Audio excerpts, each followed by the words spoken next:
भारद्वाज जी ਅੱਜ ਦੇ ਯੁੱਗ ਦੇ ਵਿੱਚ ਜਿੱਥੇ ਕਿ ਸਾਇੰਸ ਤਕਨੀਕ ਟੈਕਨੀਕਲ ਜਿਹਨੂੰ ਆਪਾਂ ਕਹਿੰਦੇ ਆ ਬਹੁਤ ਜ਼ਿਆਦਾ ਬਦਲਾਅ ਆਇਆ ਪਰ ਫਿਰ ਵੀ ਇੰਨਾ ਵੱਡਾ ਤੁਹਾਡੇ ਤੇ ਬਲੇਸਿੰਗਸ ਹੋਈਆਂ ਕੀ ਫੀਲ ਕਰ ਰਹੇ ਹੋ? पहले तो वाहेगुरु जी का खालसा वाहेगुरु जी की फतेह।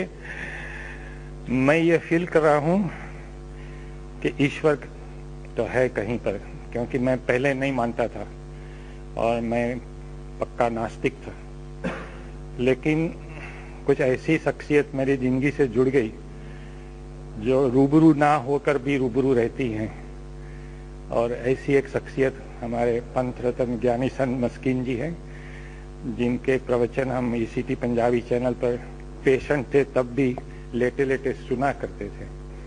और इसकी प्रेरणा मुझे दो शख्सियतें इससे मिली कि एक तो है मेरी खुद की साली जो जिसका नाम कुंती है, और वो छोटी बच्ची थी तब से गुरु को प्यार करती है, कीर्तन भी अच्छा करती है, गाती भी अच्छा है। और मेरी शादी हुई है ये सिंधी परिवार से, तो वो हमेशा सिंधी गुरु नानक को बहुत मानते हैं। तो पहले मुझे एहसास इन्होंने कराया मस्कीन जी के प्रवचन ने। फिर केसर सिंह साहब तो वैसे कई सालों से मेरे परिचय में रहे हैं, हालांकि ये इतने विद्वान इतने पढ़े लिखे नहीं है, लेकिन उनके पर गुरु कृपा बहुत है। और उन्होंने मुझे जब खालसा के 300 साल हुए थे अप्रैल 99 में, उस वक्त मुझे ये ख्याल आया कि मैं खालसा के बारे में लिखूं। तो उनसे मैंने बहुत सारी चीज़ें जब पढ़ी, उन्होंने किताबें भेजी, पहली बार मुझे जिंदगी में ये एहसास हुआ कि अब तक मैं नास्तिक रहा, इसकी वजह से भटकता भी रहा, कहीं दिशा नहीं मिल रही थी। और एक बार मैंने आइंस्टाइन का एक वाक्य पढ़ लिया, तब मैं अमेरिका में था, नासा की मुलाकात उस वक्त मैं ले रहा था। तो आइंस्टाइन ने भी कहा है, द मोर आई, मैं इनका हिंदी बताऊंगा फिर, the more I resolve the mysteries of universe, the more I am convinced about the existence of God. यानी कि जैसे जैसे मैं इस ब्रह्मांड के रहस्यों को उजागर करता जाता हूँ, मेरा विश्वास ईश्वर में दृढ़ होता जाता है। और उन्होंने ये भी लिखा है कि विज्ञान की सीमाएं तो बहुत सीमित हैं। मैं भी ये वाक्य से बहुत ही प्रेरित हुआ और धीरे धीरे पढ़ने तो लगा, लेकिन भीतर से ऐसी श्रद्धा दृढ़ नहीं हो पा रही थी। लेकिन बाद में जब कैंसर हुआ, सब दवाइयाँ काम नहीं कर रही थी, तो मस्कीन जी के प्रवचन रोज सुबह उठकर यही मेरी दिनचर्या रहती कि मैं 8 बजे सोनी टीवी में तो टाइमर होता है, अपने आप टीवी खुल जाता है, तो फिर मैं उसको रिकॉर्ड कर लेता था। क्योंकि मेरी एक समस्या, पंजाबी लैंग्वेज समझ तो लेता हूँ, वो जबान खुलती नहीं है बोलने में। तो मैंने ये एहसास किया कि जबकि दवाइयाँ फेल हो गई और मस्कीन जी की पता नहीं, उनकी वैसे तो सब्सटेंस भी है आवाज़ में, प्रवचन में सब्सटेंस होता है, लेकिन आवाज़ में कुछ ऐसी मैजिक भी है जो अपने को पकड़ के रखती है। ये एक पता नहीं, बहुत इनकी आवाज़ से मुझे प्यार हो गया। और तब से एक आदत ये हो गई कि मस्कीन जी के प्रवचन में रिकॉर्ड करूं, बाद में बार बार सुनता जाऊं। इसी वजह से मैं बार बार मस्कीन जी के प्रवचन के कोट कर सकता हूं। और ये इनके ही प्रवचन रात के 2 बजे उठकर मैं फिर से सुनता हूँ। अगर मैं मिस कर गया, सुबह में दवाइयाँ देते उठ नहीं पाता, ऐसा कभी हो सकता था, तो रात के 2 बजे वही प्रवचन हमको टीवी पर देखने को मिलते थे। शायद वो फॉरेन कंट्रीज के लिए हो, लेकिन मेरे टीवी पर मिलते थे। तो जबकि अब तो कैंसर ठीक हो गया है, और मैं अंदर से ये मानता हूँ कि शायद गुरु ने ये सोचा हो कि वासु भारद्वाज एक अच्छी रूह है पिछले जन्म की, लेकिन साइंस की दुनिया में भटक गई है, तो उसको ठिकाने लाने के लिए पहले उनको कैंसर दिया जाए, बाद में वो नास्तिक से आस्तिक बने, इसलिए कैंसर वापस लिया जाए। और मैंने जब वो वापस लेंगे, ऐसी श्रद्धा से ही हम गए थे, क्योंकि डूबते को तिनके का सहारा होता है। और जब मौत नजीक आती है तो नारायण सिमरन में आते हैं तो विश्वास तो वैसे ही बनना ही था। भीतर से आवाज उठने लगी कि मुझे जाना है हरमंदर साहब। तो मेरी साली ने पंथ रत्न ज्ञानी संत मस्किन जी के प्रवचनों ने बहुत मुझे प्रेरित किया। शायद उनको तो ये पता भी ना हो, लेकिन मस्किन जी को मैं ज्यादा क्रेडिट इसलिए देता हूँ कि किसी को पीठ पर हाथ रखकर कहना आगे बढ़ो आप, लेकिन उनके पास और कुछ कहने की चीज नहीं है। लेकिन मस्किन जी के पास कहने की, सुनने की, समझने की और रूह से उसको एहसास करने की बहुत सारी चीजें इनके पास है। तो इन्होंने जब मुझे प्रेरित किया, हालांकि हम मिले नहीं थे उस वक्त, टीवी से ही एक प्यार का रिश्ता जुड़ जाता था, और प्यार तो अपने आप में ही एक रिश्ता ही होता है, उसको कोई लेबल की जरूरत नहीं है। तो मस्किन जी के प्रति मुझे बहुत ही प्यार, आदर और एक प्रकार का जिसको पूज्य भाव कहते हैं, रेवरेंस, फीलिंग ऑफ डिवोशन, मैं यही मानता रहा कि ये पूरे मानव जात की सौभाग्य है कि मस्किन जी जैसे संत हमारे बीच में हैं। और इन्होंने तो 45 साल से यही सेवा की है, तो इनके प्रवचन में बहुत प्यार से ध्यान नाल सुनता हूँ। भारद्वाज जी, एक मिरेकल, इसको मिरेकल मत कहिएगा, एक religious blessing we can say, religious blessing जिसको कहेंगे। आज का जो यंगस्टर्स है, क्योंकि वो कुछ हट रहे हैं पीछे धर्म से, हाँ जी, उनको क्या आप संदेश देना चाहेंगे अपनी तरफ से? देखो ऐसी बात है, पहले तो मैं पहली बात का खुलासा कर दूं, आप इसको मिरेकल इसलिए नहीं कहो क्योंकि ये वास्तव में ही गुरु कृपा है। गुरु कृपा एक बार हो जाती है तो हो जाती है। अभी सिखिज्म डिस्करेजेस मिरेकल्स एंड मैंने भी इसे मिरेकल नहीं माना कहीं। मेरे इट्स नॉट ए मिरेकल। तो देखो कोई जादूगर भी चमत्कार कर देता है, वो इल्यूजन होती है, वो उसमें सच्चाई तो नहीं होती ना। उसके शोज होते हैं, जादू के खेल होते हैं, 3 बजे का शो होता है, 6 बजे का शो होता है।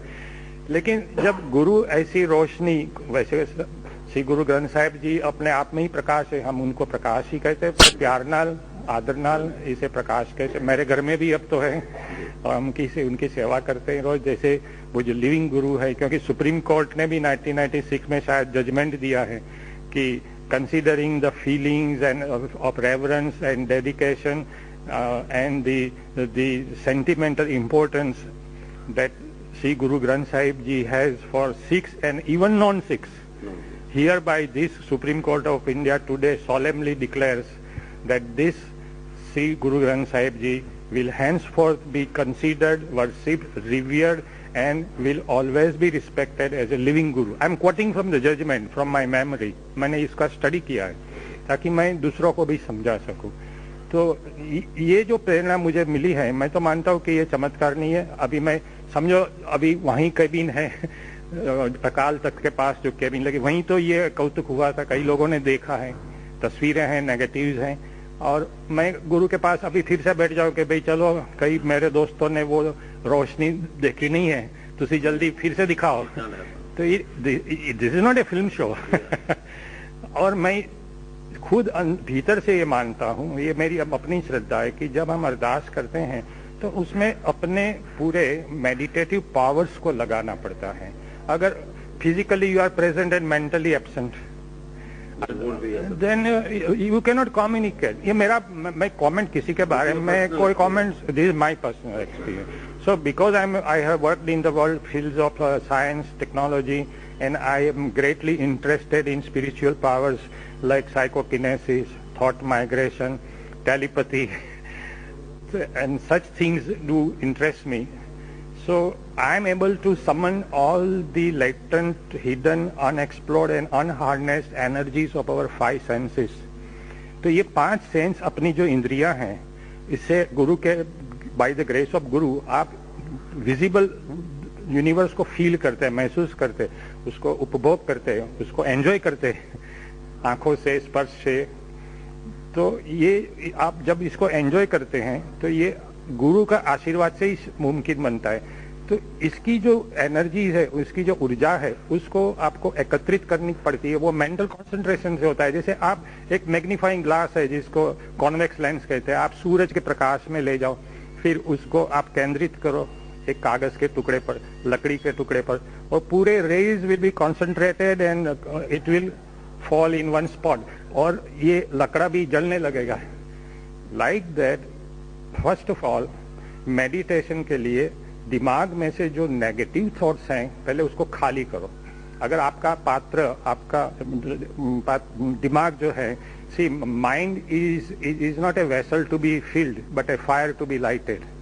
ये प्लूटार्क ने कहा है, mind is not a vessel to be filled with material things but it's a fire to be lighted.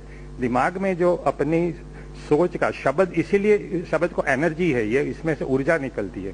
तो पहले नेगेटिव थॉट्स दिमाग से खाली करो, फिर पॉजिटिव थॉट्स आपके दिमाग में आएंगे, कंस्ट्रक्टिव, जिसके इरादे, जिससे आपकी सेहत पर उसका असर होता है. ज्ञानी मस्किन जी ने अपने एक प्रवचन में भी ऐसी बातें कही, इसी तरह की बातें कही है. तो आई बिलीव दैट बिकॉज मैं कंसंट्रेशन कर पाया, मेरी धर्मपत्नी को भी कहा कि मेरे से बात नहीं करो, because I should not be disturb. क्योंकि अगर डिस्टर्बेंस हो गया तो वो मेडिटेशन, वो जो कांटेक्ट बन रहा है गुरु से, वो टूट जाएगा ना. Isn't it? ये तो ऊर्जा जा रही है. Spiritual come. This my personal experience. मैं किसी को एडवाइस नहीं दे रहा हूँ, किसी के क्रिटिसाइज नहीं कर रहा हूँ, मैं अपना एक्सपीरियंस बता रहा हूँ. तो मैंने इसी तरह कम्युनिकेशन किया था और I told my daughter also not to disturb me.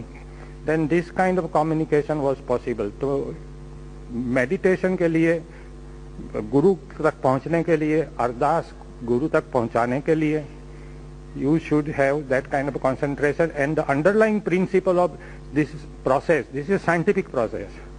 The meditation is the scientific process whereby you summon all these energies and concentrate.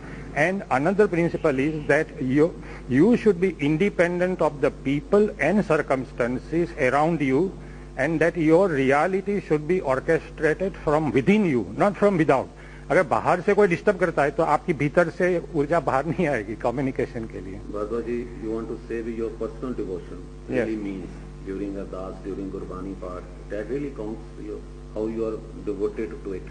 I am totally devoted. मैंने तो मेरी धर्मपत्नी को इस बार कह दिया कि मैं मस्किन जी के सेवा में 3 महीने तक जा रहा हूँ, मैं घर पर नहीं आऊंगा. गुरुद्वारा में लेकर के गया था उनको और उनको कहा था, केसर सिंह साहब ने भी कहा आप मस्किन जी की सेवा में रहो, उनसे बहुत कुछ आप सीख पाओगे, क्योंकि यही एक चोटी के संत है जिसके पास से आपको बहुत सारा ज्ञान, वो तो ज्ञान का सागर है, मैं तो कतरा भी नहीं हूँ आजकल तो कतरे भी समंदर की तरह बात करते हैं लेकिन मैं तो बहुत छोटा आदमी हूँ. मैं तो हमेशा प्रवचन में भी कहता हूँ कि आप मेरी वाणी से अगर आपको इंस्पिरेशन मिलता है तो आप इंस्पिरेशन लेकर फिर वासु भारद्वाज को आप भूल जाओ, मुझे याद नहीं रखो, फिर आप नहीं, यू रिमेन इन द, आप गुरु की सेवा में रहो. गुरु